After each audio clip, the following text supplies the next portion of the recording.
Right, good evening, good evening. Welcome to the evening time. Let's get into it, man. Movie review of Jungle Fever, which came out 35 years ago, back in 1991. It's a Spike Lee film about an interracial affair between a married black architect named Flipper, played by Wesley Snipes, and his white secretary, Angie, played by Annabella Sciorra, exploring the racial tensions, prejudice, and cultural classes that erupt within their communities and families. The film uses subplots including Flipper's brother crack addiction and reaction from both families to examine the complexity of race, love, identity, and urban America, featuring a notable performance as Samuel L. Jackson as the brother. Spike Lee directed this film. We had Ozzie Davis in the movie, Lynette McKee, Samuel L. Jackson in the movie. Thanks for 13 people tuning in. Hit the like button, subscribe to the channel if you're new to the channel. The plot in this movie was a successful married black man begins an affair with his white temp worker, leading to fallout with his wife, family, and friends exposed to societal prejudice. 17 people tuning in, 17 people, thank you so much. Subscribe to the channel, hit the like button. Now, themes in this movie was interracial relationships, racism, cultural tension, family dynamics, and addiction. Now, the elements in this film is that Samuel L. Jackson, his performance as a crack-addicted brother Gator, earned him a special award at the Cannes Film Festival. The soundtrack was done by Stevie Wonder. Also, Halle Berry's in the movie as a crack addict. So let's dive deep into this movie. This movie came out this past June 7th, actually. This past Sunday, June 7th, 1991. In the United States, it was released in 1991, United States, May 16th. It came out in 1991 at Cannes. It was on a 12.5, 14 million budget. Did pretty good in box office, 43.9 million. Pretty good. He was in this movie, and again, that's what this movie was about. Groundbreaking film. This, Spike Lee was at his height at the time. Obviously, he's doing well as a Knick fan. He's always been a long-time Knick fan. Speaks for itself. But as a film producer, as a director, man, this guy's done great stuff. Jungle Fever.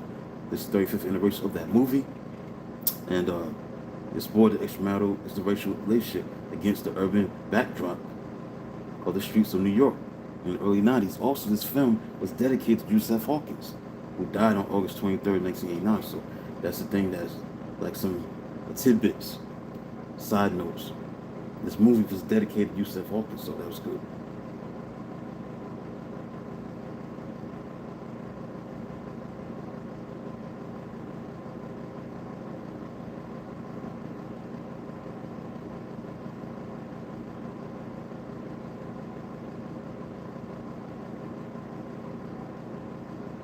Okay, so to continue on. A few months after the murder of Yusuf Hawkins on August 23rd, 1989, Spike Lee began conceptualizing Jungle Fever, jotting down ideas and eventually organizing them into scenes on index cards. Subsequently, he commenced writing dialogue with specific actors in mind, like Wesley Snipes, Ozzie Davis, and John Turturro, for the roles of Flipper Purify, the Good Reverend Dr. Purify, and Paulie Carbone, respectively. Lee reportedly crafted the character Vinny, Paulie's tough friend, drawing inspiration from James Joseph Fama, a teenager responsible for Hawkins' shooting. Certain aspects of the architect Flipper Purify were influenced by cinematographer Ernest Dickerson. Ernest Dickerson actually from Newark, New Jersey. Done a lot of big things with Juice. They did something with Juice. I think he had something to do with that. Let me see. Yeah, he did. He directed Juice. Also, he was a long-time friend and collaborator who studied architecture at Harvard University. So the filming began back on August 20th, 1990. Thanks for hitting the like button. 2 people hit the like button. Subscribe to the channel. Appreciate it. It wrapped up the filming of this movie in 1990. So New York City, primarily Harlem, Bensonhurst districts. Additional scenes were shot in Brooklyn's Flatlands neighborhood, Greenwich Village, and at the San Gennaro Street Festival in Italy, Little Italy.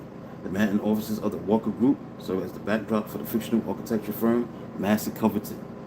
While spanning on the basic script, a significant portion of the film's dialogue was developed during production. So in the scene where Drew and her friends discussed Flipper's infidelity, the actress's performances were largely improvised, creating an emotionally charged conversation that left a strong impression on critics, requiring 3 days of rehearsal, an entire day to film. Spike Lee initially filmed a prologue addressing racial issues, but at the encouragement of distributor Universal Pictures, he decided to remove the finishing from the $12.5 million production. Again, this movie was dedicated to Yusef Hawkins. If those don't know who Yusef Hawkins is, he was killed on August 23rd, 1989 in Bensonhurst, New York, by Italian Americans who said the teenager was involved with a white girl in the neighborhood, though he was actually in the neighborhood to inquire about a used car for sale. That's what happened. We got the drug situation in that. Flipper's brother gave us a crack addict, stuff like that. The music, Stevie Wonder did the soundtrack. That's it. Did 5.3 million in its opening weekend, sparked controversy among viewers. And also on July 7, 1991, Los Angeles Times published a full-page letters response to the film in an earlier article by African-American writer Adabari Najeri, I'm saying name right, criticized the film for perpetuating myths about interracial relationships. Film critics recognized Lee as a provocateur and praised the performances. So,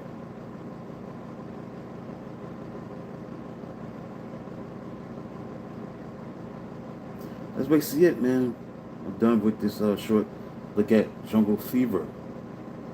35 years later, man. Subscribe to the channel. Thanks to the 2 people that hit the like button. Thank you, appreciate it. Be back soon with 6:30 and 7:30 live feeds. You'll see what it is. Till then, talk to you soon.